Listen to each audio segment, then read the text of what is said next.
comma, अवतरण, sign of following, आदेश चिन्ह, long pronunciation sign, अवग्रह दीर्घ उच्चारण चिन्ह,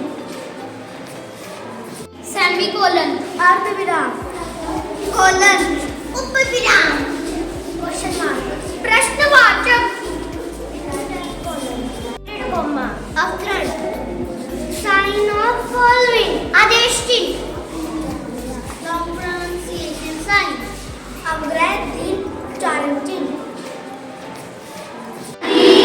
आप सब कैसे हैं? हम सब कुशल हैं।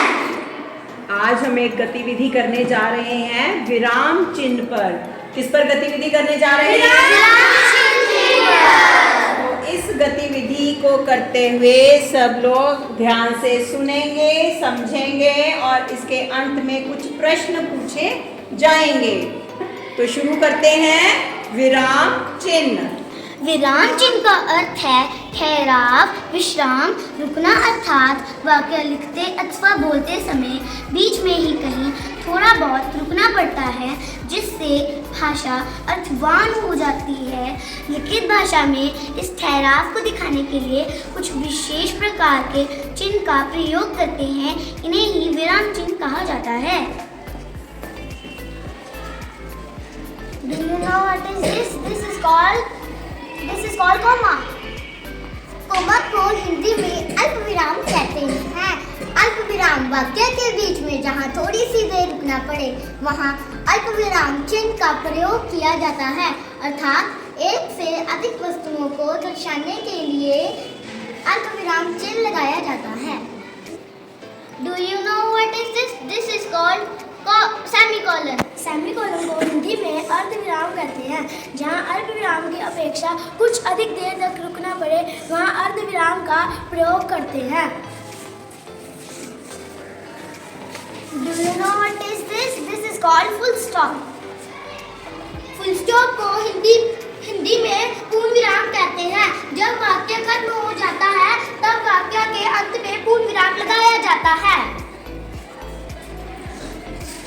Do you know what is this? This is a colon. Colon को हिंदी में उपविराम कहते हैं। जब किसी कथन को अलग लिखना हो तो वहाँ पर उपविराम का प्रयोग करते हैं। Do you know what is this? This is called sign of exclamation. Sign of exclamation को हिंदी में विस्मय आदि बोधक चिन्ह कहते हैं। विस्मय आदि बोधक चिन्ह का प्रयोग वाक्य में हर्ष, विवाद, घृणा, करुणा, आश्चर्य इत्यादि का बोध कराने के लिए किया जाता है, अर्थात इसका प्रयोग अव्यय शब्दों से पहले किया जाता है। Do you know what is this? This is a question mark. प्रश्नवाचक चिन्ह। इसका प्रयोग प्रश्नवाचक वाक्य के अंत में किया जाता है। Do you know what is this? This is called hyphen. Hyphen को हिंदी में योजक कहते हैं। दो शब्दों में परस्पर संबंध स्पष्ट करने के लिए तथा उन्हें जोड़कर लिखने के लिए योजक चिन्ह का प्रयोग किया जाता है। Do you know what is this? This is called inverted comma. Inverted comma को हिंदी में अवतरण चिन्ह कहते हैं। किसी महान पुरुष द्वारा कही गई बात को उद्धरण करने या किसी वाक्य के खास शब्द पर जोर देने के लिए अवतरण चिन्ह का प्रयोग किया जाता है। Do you know what is this? This is called abbreviation. Abbreviation को हिंदी में संक्षेप सूचक कहते हैं। किसी भी शब्द को संक्षेप में लिखने के लिए उस शब्द का पहला अक्षर लिखकर उसके आगे शून्य लगा देते हैं। Do you know what is this? This is called sign of following. Sign of following को हिंदी में आदेश चिन्ह कहते हैं।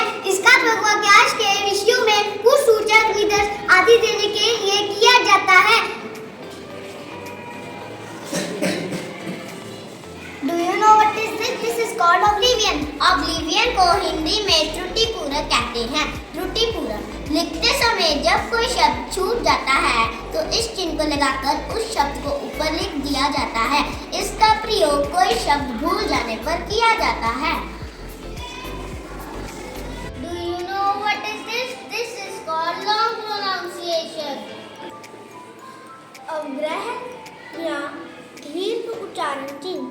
जब किसी वाक्य या शब्द में किसी विशेष शब्द के उच्चारण में अन्य शब्द की उपेक्षा अधिक समय लगता है तो वहाँ पर अवग्रह दीर्घ उच्चारण का प्रयोग किया जाता है.